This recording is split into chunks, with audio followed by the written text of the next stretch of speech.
Bonjour à tous. Donc je vais vous présenter le challenge de Planet Oui dans le cadre du Data Challenge 2021 de l'ENS. Donc le challenge est intitulé Electric Vehicle Charging Stations Usage Analysis. Donc tout d'abord, pour vous présenter le challenge, je vais vous présenter le contexte de ce challenge. Aujourd'hui, on sait qu'il faut réduire notre consommation électrique, énergétique. Mais en plus de la réduire, il faut également l'optimiser. Et pour l'optimiser, il faut être capable de comprendre les schémas, les habitudes sur nos consommations électriques au quotidien, pour pouvoir étudier les différentes flexibilités possibles sur ces habitudes. Et c'est dans ce cadre-là que se pose le challenge, pardon. Donc le challenge, l'objectif va être de comprendre l'habitude, les schémas d'utilisation des bornes de chargement des véhicules électriques à Paris. Donc Paris propose en open data et en temps réel l'état des bornes de chargement, de l'ensemble des bornes de chargement dans Paris, qu'on a collecté au fur et à mesure de l'année pour pouvoir vous présenter le challenge aujourd'hui.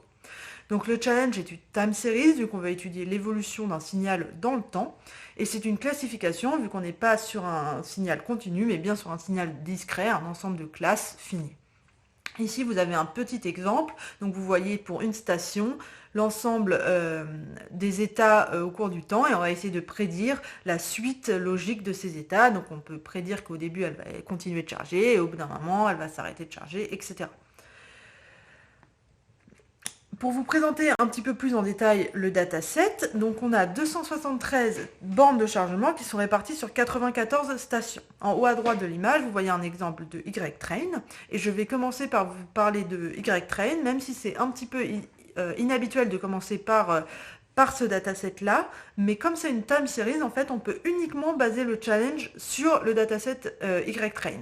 On va vous donner des informations additionnelles dans X-Test et X-Train, mais elles sont vraiment optionnelles. Elles ne sont pas obligatoires. Vous pouvez complètement baser votre modèle uniquement sur Y-Train. Donc Y-Train, vous allez avoir, comme vous le voyez, donc l'ensemble des timestamps, des dates sur lesquelles on a l'information, et pour chaque borne de chargement, l'état à cet instant-là, l'état de la borne à cet instant-là. Donc vous voyez, le nom des bornes est fait de manière à ce que l'on voit la station et le nom de la borne, donc S7T1, donc ça va être la borne numéro 1 dans la station numéro 7. Si on avait une borne S7T2, ce serait la borne numéro 2 dans la station numéro 7. On considère que les bornes sont dans la même station lorsqu'elles sont à la même adresse physique dans Paris. Donc on a 5 états possibles, available, ce qui signifie que la borne est libre, un utilisateur qui arrive peut brancher sa voiture et l'utiliser. Charging, donc ce qui signifie que la borne est activement en train de charger une voiture. Passive, ce qui signifie que la borne est soit réservée pour un utilisateur, soit la voiture est branchée mais elle n'est plus en train de charger, elle a fini son chargement. Donc en fait la borne est occupée mais elle n'est pas en train de charger une voiture. On a aussi également offline, donc là on ne connaît pas en fait l'état de la voiture, l'état de la borne, pardon. Elle peut être soit en train de charger, soit libre, elle est juste déconnectée du réseau, on ne sait pas son état. Et enfin, elle peut être down en maintenance, donc là on ne peut pas se brancher sur la borne. On a environ un an de training data du 8 novembre 2019, non, 25 novembre 2019, pardon, au 8 novembre 2020, et on va vous demander une des prédictions des états sur environ 2 semaines. Pour vous aider sur les dates à fournir pour les résultats, on vous a mis un fichier d'exemple, un fichier Y d'exemple. On va ensuite vous donner des datas contextuelles additionnelles pour vous aider à trouver les schémas peut-être qui peuvent dépendre de ces datas et de ces informations. Donc on va vous donner tout d'abord des informations sur la météo à Paris à ces dates. Donc vous allez avoir la température, la vitesse du vent, la vitesse des rafales et le niveau de précipitation. Et on va également vous donner des informations sur le trafic. Donc vous avez tout d'abord une classification avec est-ce que c'était fluide, bouchonné, etc. Et également un nombre moyen de voitures dans Paris en circulation. Donc ça c'est pour X-Train et X-Test. Et finalement on vous donne dans une static base, dans static info, on vous donne les informations plus spécifiques à chaque station avec son adresse, la latitude, la longitude et les types de chargement possibles à cette adresse. Tout ce que je présente aujourd'hui, tous les exemples sur le dataset sont réexpliqués en détail sur la page internet, donc n'hésitez pas à la consulter si aujourd'hui il manque des informations, etc. Enfin, pour finir, donc vous voyez qu'on a un pas quart d'heure pour Y-train, Y-test, mais seulement un pas horaire pour X-train et X-test. Soyez bien vigilants à ce propos. Ici, je vous présente sur le mois de janvier la data pour 2 terminaux qui viennent de la même station. Donc le schéma se lit de haut en gauche à bas en droite. Donc vous voyez au fil du temps, d'abord par exemple la première station elle est libre, puis elle se met à charger à la fin de la première journée, etc. On voit d'ailleurs que les 2 bornes viennent de la même station et qu'il y a probablement eu des coupures internet vu qu'on a les informations manquantes au même endroit sur les mêmes quarts d'heure.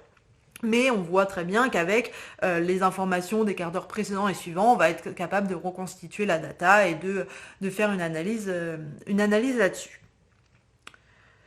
Rapidement, ici, je vous présente comment on va évaluer le challenge. Donc, tout d'abord, on va faire un score F1 pondéré. Donc, en fait, qui est un petit peu personnalisé, il va être en plusieurs étapes. Tout d'abord, on va calculer pour chaque état et pour chaque terminal le score F1 sur cet état et sur ce terminal. Puis, on va sommer sur tous les terminaux pour connaître le score F1 de chaque classe. Et enfin, on va calculer le score F1 final en pondérant le score F1 de chaque classe avec la probabilité de cette classe sur le dataset d'entraînement. Ce qui va nous donner le score sur lequel vous allez être évalué pour votre challenge.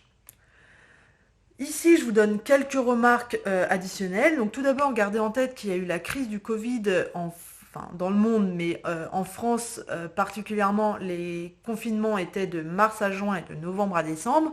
Et je pense que très particulièrement, ça a entraîné des utilisations inhabituelles des bornes autour de mars, avril, mai, où c'était vraiment le plus marqué. Et c'est notamment pour ça qu'on vous a donné l'information sur le trafic dans Paris. Et ensuite, ce qui fait l'intérêt de ce challenge, c'est qu'il y a vraiment différents niveaux d'analyse possibles. Vous pouvez très bien analyser d'abord la flotte et essayer de comprendre l'utilisation de la flotte, puis de recentrer sur les bornes individuellement. Ou alors, vous pouvez décider de faire une analyse sur les bornes individuellement sans chercher des correspondances ou des liens avec les autres bornes. Ou alors, vous pouvez baser votre analyse sur les stations, sur les stations et comprendre les comportements des stations, puis le repréciser sur chaque borne. Soyez bien convaincus qu'il n'y a vraiment pas une approche qui est meilleure que l'autre, c'est vraiment à votre choix, à votre a priori, ce vers quoi vous avez envie de tendre. Vous pouvez très bien essayer plusieurs choix, plusieurs modèles, il n'y a vraiment pas une chose qui est mieux que l'autre. Et c'est ce qui sera très intéressant de discuter ensemble à la fin du challenge sur votre parcours de réflexion et comment vous êtes venu à utiliser plutôt tel ou tel modèle, lesquels vous ont donné des meilleurs résultats, etc. Soyez aussi libre d'ajouter plus de data si vous le souhaitez, si vous en trouvez en open source, plus de data contextuelle, d'en utiliser moins, c'est vraiment également à votre choix. Et finalement, pour finir, n'hésitez surtout pas à nous contacter si vous avez des questions, donc que ce soit pour le challenge, je vous ai remis mon adresse mail ici, ou des informations plus générales sur Planète Oui, vous avez le site web, mais on est également sur LinkedIn, etc. Voilà, donc j'espère avoir été claire et vous avoir donné envie au moins de regarder le challenge et d'essayer de trouver comment au mieux exploiter cette data. J'espère pouvoir en discuter avec vous très rapidement et d'ici là, bon courage!